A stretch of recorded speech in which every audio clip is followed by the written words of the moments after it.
नमस्कार श्रोतावृन्द, रचना वाचनका अनलाइन सिरिजमा यहाँहरूलाई स्वागत छ। युट्युब मार्फत प्रसारण भइरहेको रचना वाचनका अनलाइन सिरिज अन्तर्गत हामी डाक्टर गोविन्दराज भट्टराईको आत्मसंस्मरण सम्झनाको सागरमा केही दिनको वाचनका क्रममा छौँ।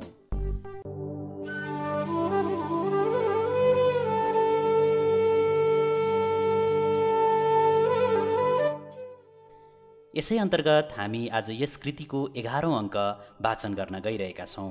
प्रस्तुत छ सम्झनाको सागरमा केही दिनको 11औं अङ्क। अब मेरो बाटो एक अँध्यारो जङ्गलतिर पस्यो।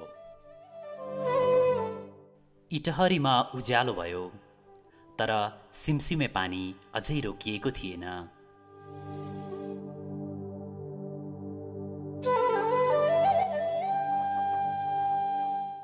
हामीले जोरकुम्ला काँधमा भिरेर दोस्रो दिनको यात्रा सुरु गऱ्यौँ। बनारस जानका लागि विराटनगरतिर लाग्यौँ। विराटनगरमा पौडेल थरका एकजना आफन्त थिए। अन्तर्जातीय विवाहको झड्काले दुखित भएर समाजदेखि लुकेरै बसेका जस्ता थिए। ती आज परिवारै विलिन भइसके। हाटखोलाको सानो झुप्रोमा पसेर ती दाजुकोमा खाना खायौँ। सिकुवासम्म पानी थियो। भित्र मझेरी, चुलो र भित्ताको फेदसम्म पनि पानी चुहेला जस्तो, खुट्टा गाडिएलान् जस्तो ल्याफ्फै थियो। भित्ताको माटो प्वाक प्वाक झरेर भाटा निस्केका थिए।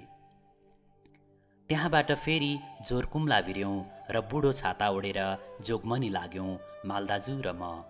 त्यहाँको भान्सारमा कुम्लो खोलेर जाँच गरे झैँ गर्यो। एक दुई प्रश्न सोधेर जान दियो।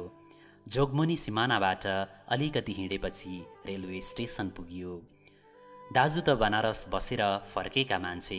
उहाँलाई यो बाटो यात्राका प्रक्रिया थाहा थिए, तर म भने पहिलोपल्ट रेल चढ्दै थिएँ। स्टेसन पुगेपछि मेरो मन एक तमासको भय र उत्सुकताले भरिएर उठ्यो।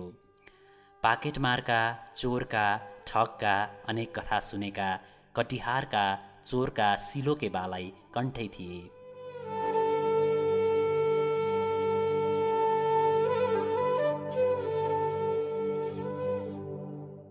त्यसैले हामी सँगसँगै नारिएर वरर पर गऱ्यौँ। ससाना केटा हामी हाम्रो अनाडीपन तर्सेका अनुहार र नौल्याइले यी पहाडे ठिटा झरेका हुन् भन्ने कुरा बताइरहनु परेन होला।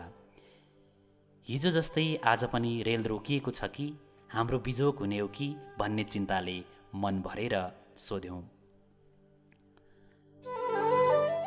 उनीहरूले बताए, आज बाढी कम्ती भएको छ, रेल चल्छ, कटिहारसम्म जान्छ। मेरो मनमा बनारसको भूगोल थिएन, तर पनि टिकट काटेर रेलको प्रतीक्षामा बस्यौँ। दिन ढल्किने समयमा, मनमा घरको सम्झना आउने समयमा ठुलो आवाज गर्दै आकाश कुइरी मण्डल पारेर रेल आयो। छाँगो उफ्रेको हो कि बाढी पहिरोसँगै यो धरती कामेको हो कि यस्तो के हो? किन यो भागाभाग छ आज? हामी कता कुद्नुपर्ने हो? रेलवे स्टेसनमा 2 दिनदेखि रोकिएका जराकजुरुक उठेर सलबलाउँदा, वरर पर दगुर्दा एउटा विशाल भिड छचल्कियो। त्यस्तो भिडमा माग्नेहरू घुस्रेका, बेच्नेहरू कुदेका, तल तेल पानी मलमूत्र खोस्टा हरेक प्रकारका फोहोर मैला भरिएर उठेको दुर्गन्ध पुर्लुक्कै मान्छे लडाउने खालको थियो। लिकभरि टुक्रुक्क बसेर चारो टिपिरहेका काग भुर्र उडे। अनेक प्रकारको फोहोरको रक्षा गर्दै घुमिरहेका दुब्ला कुकुर अलि परपर सरे। मान्छेको सागर सलबल सलबल गर्न लाग्यो। कुम्ला बोकेर वरर पर दगुर्दै छाता छुट्ने हो कि कुम्लो छुट्ने हो कि गोजीमा कसैले कैँची पो घुमाउने हो कि यति विघ्न लामो, आँखाले अन्त पत्ता नलगाउने यन्त्रको कुन डिब्बामा कसरी थाहा पाएर चढ्नु होला? रेल रोकिन नपाई त्यो मौरीको गोलाले ढोकाको मुखमा ढ्याप्पै टाल्यो र भित्र छिर्न, खाँदिन, पेलिन लाग्यो। सबै कोठामा मान्छे टिनु छन्, कतै खाली छैन। कतै यसै चढ्न नसकी रेल छुट्यो भने के गर्ने होला? यो टिकट के हुन्छ? हाम्रो मन आतंकले भरियो। म ज्यादा डराएँ। धेरै पछि एउटा अलिकति होलो डिब्बामा घुस्रेर चढ्यौँ र उभिनेसम्म प्रबन्ध गऱ्यौँ। अरू ठुला ठुला मान्छे बसेका थिए। कोही माथि चढेर ओछिन बर्थमा सुतेका पनि परिवारसँगका एक्ला। धन्न प्रभु, यति पाइला टेकेर उभियौँ, जसो होला। यी चिसा कुम्ला भिरेको भिरै बनारस पुगौँला। कुम्लाभित्रको चिउरा चाहिँ सधैँ पुर्याउन सके हुन्थ्यो। घिउको ट्यामी पग्लेर नउम्लिए हुन्थ्यो। उहाँ दाजुलाई के कसैले पुर्याउने। अब रेल छुट्यो। मलाई विचित्रको अनुभव भयो। बिस्तारै मान्छे अलिकति थतर्किए, बसे, टुङ्गा लागे। हामीले कतै सिट पाएनौँ, तर भुइँमा पोका बिसाएर तिनैमाथि टुक्रुक्क बस्ने सौभाग्य मिल्यो। कटिहार पुगेपछि ठुलो चेकिङ आयो। रेल रोकिएको छ। एक हुल कर्मचारी खाकी वस्त्रमा पेटी बाँधेका डरलाग्दा बन्दुकधारी चेकिङ गर्न थाले। हामीले भिरेका एक एक चिनिया कलम थिए। ती अवैध वस्तु हुनाले ती लगे। झोला खतल्दा एउटा चिनिया टर्च देखे। त्यो पनि लिएर ती अर्को डिब्बातिर लागे। धन्न यत्रो ठुलो चेकिङले हामीलाई सजाय नगरी माफ गरेर छाडिदियो। ती सामान त लगे लगोस्, अब हामी अवैध सामान रहित भएकाले हल्का अनुभव गर्यौँ। उज्यालो भएपछि हाजिरपुरतिर कतै पुगेपछि फेरि मार्ग अवरुद्ध भयो। यताको रेल टुङ्गियो, उताको आउन नसक्ने भयो। संसार जलामय छ, बाढी छ, पानी समढन्न छ, घरहरू आधी डुबेका छन्, गाईबस्तु रेलका लिक वरिपरि छन्। मान्छे पनि थुम्का थुम्कीमा छन्। कति पोखरीमा केराका थाम गाँसेर खियाउँदैछन्। निरोधार पानी परिरहेको छ, कोही रुखमाथि चढेका छन्। अब रेल यहीँ रोकियो। हामी ओर्लेर प्लेटफर्मका कुनामा पस्यौँ। रातभरि मच्छर हम्किँदै फोहोरी स्टेसनमा बस्दै र उठ्दै चिउरा र आँप खाएर काट्यौँ। दिनभरि पनि त्यस्तै गरेर काट्यौँ। भोलिपल्ट बेलुकी बल्ल एउटा रेल आयो। त्यसमा कमिला सरी यात्री थिए। सबै कामदार श्रमिक जस्ता, दुधवाला, कितलीमा चाय बोकेका, ससाना पोका र पन्टुरा च्यापेका, चना चटपटी घुगुनीवाल कहालिएर रुने नानी च्यापेका, भिखारी, वृद्ध, चिथरा वस्त्रमा यस्तै यस्तै। सम्पूर्ण बल खर्चेर एउटा डिब्बामा पस्यौँ र उङ्दै झस्किँदै तर्सिँदै भोलिपल्ट बनारस पुग्यौँ। शरीर सबै झानिएको, बेहोसिएको जस्तो, गर्मीले उसिनिएको, भोको र निन्द्राले कचपचिएको थियो। कैन्ट स्टेसनमा उत्रियौँ। कैन्ट भनेको क्यान्टोनमेन्ट हो, सिपाहीधुरा। अतीतको होला त्यो अङ्ग्रेजको पालाको। त्यहाँबाट रिक्सामा चढेर विश्वेश्वरगञ्ज पुग्यौँ। त्यहाँ एउटा महाविद्यालय थियो। त्यहीँ जेठो दाजु पढाउने काम गर्नुहुन्थ्यो। पढ्नुहुन्थ्यो, तर त्यो गुरुकुल जस्तो। त्यो छात्रावास पनि थियो। हामी त्यही छात्रावासमा बस्ने भयौँ। जम्मा 9-10 जना विद्यार्थी बस्थे। कुनै सिक्किम, भुटान, आसामका, अरू नेपालका, सबै नेपाली भाषी नै थिए।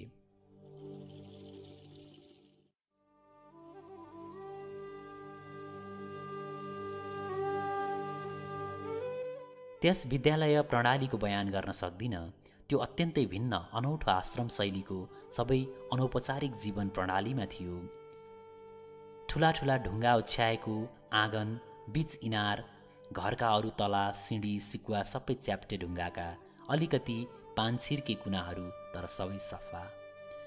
उता मूल भवन, यता विद्यार्थी आश्रम। एउटा वृद्ध पन्जाबी आश्रम प्रमुख थिए। उनका गुलाबी वस्त्र, ठुलो फेटा, अग्लो शरीर, साँच्चैका सन्यासी थिए। म त्यस विद्यालयको विद्यार्थी थिइनँ, तर दुवै दाजुहरू सँगै बस्ने हुनाले त्यो प्रणालीमा 1 वर्ष भिजेँ। त्यहाँ प्रत्येक विद्यार्थीको पाठ व्यक्तिगत रूपले आफ्नै गतिमा चल्थ्यो। प्रत्येक विद्यार्थी गुरुसँग व्यक्तिगत सम्बन्धमा हुन्थे। छात्रा थिएनन्, केवल छात्र थिए। प्राय धोती कमिज कुर्तामा अथवा पाइजामा कमेजमा चन्दनधारी, नित्य गङ्गा तटमा स्नान गर्ने धार्मिक संस्कारले युक्त ती विद्यार्थी एउटा प्राचीन कालको सनातनी प्रक्रियामा लीन थिए। कति त्यहीँ खान्थे, रोटी, दाल र तरकारी। अरू कतिले अन्न चामल सिधा थपेर अन्तै बस्थे। यो आश्रम जस्तो छात्रावासबारे, त्यहाँ धोती चन्दनमा आउने जाने गुरुबारे, त्यो जीवनबारे मलाई धेरै जानकारी हुन पाएन, किनभने मलाई आफ्नै पठन पाठनमा ज्यादा डुब्नु पर्थ्यो। अघि नै दाजुले मेरो आइएको परीक्षाका लागि फारम लगाइदिनु भएको थियो, तर यो अनादिकालदेखिको गुरुकुल शिक्षाको प्रकाश थियो। मैले आइए पढ्नु थियो। दाजुले क्याम्ब्रिज नामको ट्युसन सेन्टरमा भर्ना गरिदिनु भयो। म कसिएर पढ्न थालेँ। हिन्दी, अङ्ग्रेजी पत्र 1-2, अर्थशास्त्र, मनोविज्ञान, समाजशास्त्र, इतिहास, यस्तै। माध्यम हिन्दी थियो, अङ्ग्रेजी थियो। मैले अङ्ग्रेजी माध्यम रोजेँ र जोडले पढ्न थालेँ, लेख्न थालेँ। बुढो उमेरका शर्माजी गुरु थिए। अङ्ग्रेजका पालाको उनको अङ्ग्रेजी पढाउने, लेखाउने, ग्रामर करेक्सन गराउने बानीमा कस्तो गम्भीरता र गुरुत्व थियो। आजसम्म त्यस्ता ज्ञानसागर भेटेको छैन। अर्का गुरु थिए, नेता जस्तो भाषण गर्ने। त्यसै बेला सरोजिनी नायडू, टोरू दत्त जस्ता भारतीय स्रष्टाका अङ्ग्रेजी कविता पढ्यौँ। प्रेमचन्दका, गान्धीका, नेहरूका मौलिक र अनुदित गद्य पढ्यौँ। 2 वर्षे कोर्स 1 वर्षमा सिद्ध्याउनु पर्ने। म अति व्यस्त, नियमित र परिश्रमी भएको सम्झन्छु। गर्मीको याममा मालदाजु र म मैदागिन बागभित्र पसेर अबेलासम्म बिजुली बत्ती मुनि पढ्थ्यौँ। कहिल्यै बिजुली निभेको थाहा छैन। त्यो पाकिस्तानबाट बङ्गलादेश छुट्टिने लडाईँको बेला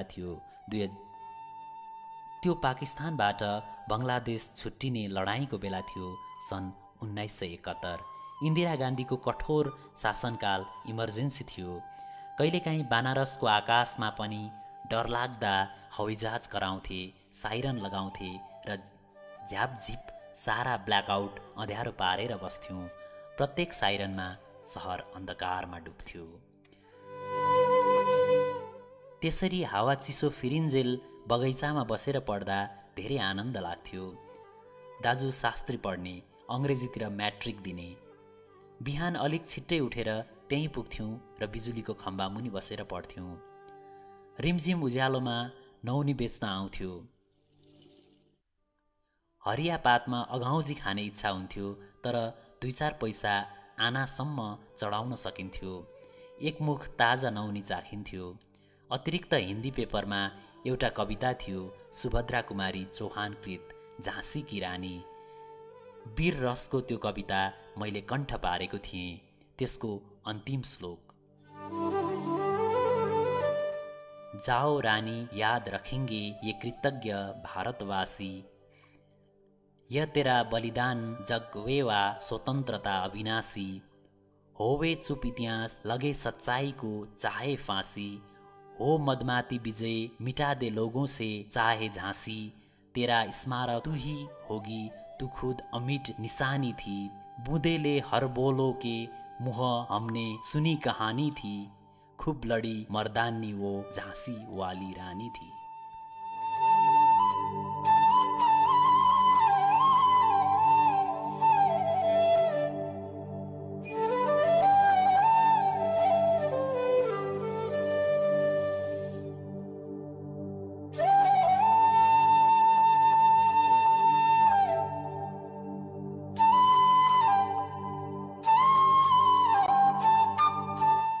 ती गर्मीका उखुम दिन र रातहरू, शीत परेका कठ्याङ्ग्रिने बिहानहरू, बनारसको नौलो चाला, प्राचीन संस्कृति यथावत रहेका गल्लीहरू, उनै दोकाने उस्तै सामान, पान पसले, साडी, चुरा, मिठाई, घुङ्गनी, तातो दुध र स्वादिष्ट दही, सागसब्जी र फलफुल, रोटी, तरकारी, स्वादिष्ट भोजनहरू हामी आफै बनाएर खान्थ्यौँ। भजन कीर्तन, पाठ र पुराणले नित्य गुन्जायमान सहर, चन्दन टीका थापेर गङ्गा तटमा घुम्ने साधु, जोगी सन्यासी, धार्मिक पुजारी, भक्त भक्तिनीहरू अनि प्राचीन सभ्यताको सुवास चल्ने त्यो सहर नित्य सम्झन्छु। अझै एक युग त्यहीँ बस्न पाए कस्तो हुन्थ्यो होला। नेपाली विद्यार्थीको ठुलो समूह थियो। नेपालमा राजनैतिक दल प्रतिबन्ध थिए। बिपी, गणेशमान, कृष्णप्रसाद, पुष्पलाल सबै निर्वासमा थिए। अरू पनि धेरै दुःख भोग्नेहरू, स्वतन्त्रताको निम्ति जीवन त्याग्नेहरू, जोसिला युवाहरू त्यहीँ थिए। ठुला दाजुको जीवन पूर्ण रूपले राजनीतिमा थियो, शिक्षामा, समाजसेवामा पनि थियो। उहाँ ठुलो परोपकारी, परसेवी, उहाँलाई नचिन्ने नेपाली थिएन। तिनै दिनमा समर्पणको सम्पादन गर्नुहुन्थ्यो। म केवल पढाइमा एकोरिएँ, किनभने एक अन्धकारबाट उम्केर त्यहाँ पुगेको म यो समय उपलब्धिहीन होला कि भन्ने ठुलो डरमा र चिन्तामा थिएँ। बिहान बेलुका गङ्गा तटहरू, बगैँचा र पार्कहरू थिए। अखडामा तेल दलेर हात पाखुरा चिल्ल्याएकाहरू, माटो दलेर जिउ फुस्रो पारेर मल्ल योद्धाहरू देखिन्थे। ओसिला खालका गल्लीहरू, पान मसलाको, चिया र दुधको बास्ना, नेपाली धर्मशाला र अनेक आश्रमहरू थिए। म त्यता लाग्न भ्याइन, पुग्नै सकिनँ र छोटो समय केवल पढ्नमा लागिरहेँ। एक दुईपल्ट दाजुले महामुरगञ्ज लानुभयो, बिपी कोइरालाको पारिवारिक भेलामा, उत्सवमा लगेर चिनाउनुभयो, तर फेरि म जान सकिनँ। यता टाउन हलमा अनेक भाषण, प्रवचन, अन्तर्क्रिया हुन्थे। ती साराको प्रवचनसँग विद्यार्थी राजनीतिको माध्यमले दाजु जोडिनुहुन्थ्यो। मसँगै आइए पढ्ने बेनुप परसाई हुनुहुन्थ्यो। भाषण प्रवचन चल्यो, पुस्तक पत्रिका प्रकाशन हुन्थे।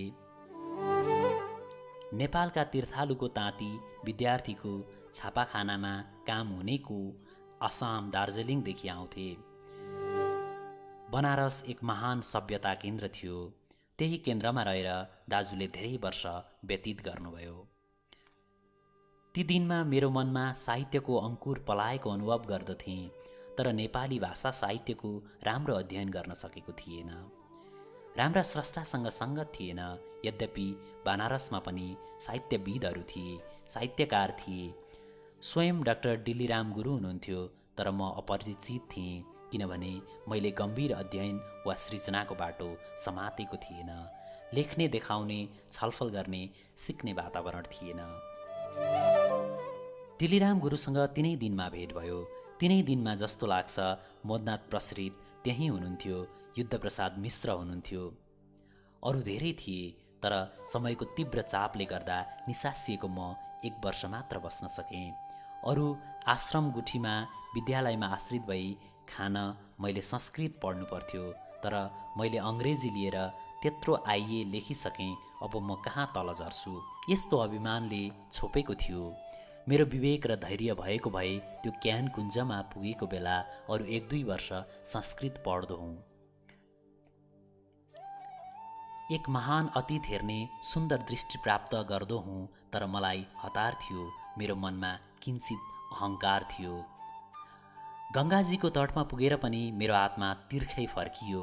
आज मलाई पछुतो छ, तर यतिखेर मेरा जुगा तिनै शर्मा गुरुजीका जस्तै भइसके, जो सफा धोती कुर्ता भिरेर हामीलाई अङ्ग्रेजी पढाउँथे।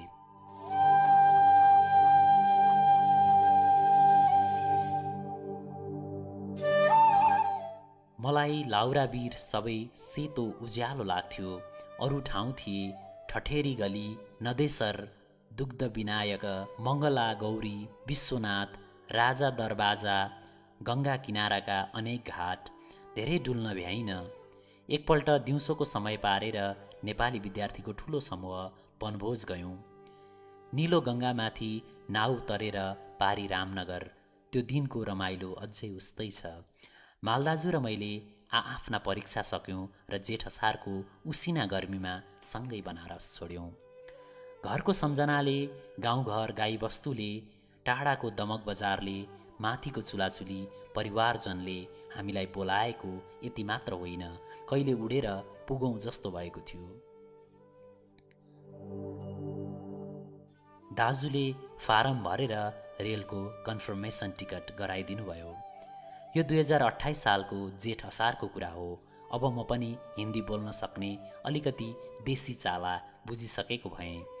1 वर्षपछि उस्तै झरी वर्षा र गर्मीको याममा हामी दमक पुग्यौँ र रतुवा तरेर चाँजु टप्पु पुग्यौँ। खोलाले सधैँ तर्साइरहने नदी तटमा हाम्रो खेतीको घर थियो। गाईबस्तुको ठुलो गोठ, खेती गोठालासँग बा हुनुहुन्थ्यो। आमा 2 खोला पारी दमकको भाङबारी घरमा। यस्तै 3 माइल हुँदो हो। अब मैले त्यसपछिको बाटो खोज्नु थियो, खन्नु थियो। त्यति बेला मैले देखेँ मेरो अबको बाटो एक अनकन्टार जङ्गलतिर पस्यो। दल प्रतिबन्धित थिए, विचार प्रतिबन्धित थिए। त्यसमा ठुलो शान्ति थियो, तर त्यो मसान घाटको जस्तो। ससाना भाइ बहिनी पाल्न, हुर्काउन बाआमाको परिश्रम। अगाडि धेरै यात्रा बाँकी थियो। वरिपरि कतै पढ्ने कलेज थिएन, उच्च शिक्षा जाने खर्च पनि थिएन, कुन जागिर कहाँ पाइएला त्यो पनि थाहा थिएन। त्यसैले मेरो बाटो अब एक अनकन्टार जङ्गलतिर पस्यो। 15 असोज 2067, सुकर्मटोल, कीर्तिपुर।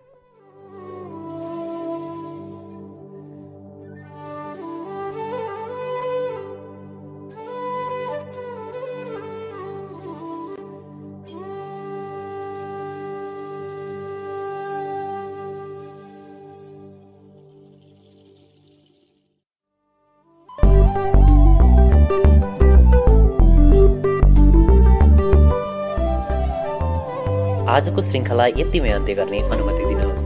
अर्को सिरिज लिएर हामी चाँडै उपस्थित हुनेछौँ। Stay safe, stay at home, keep tuning Rachana वाचनका online series only on sound.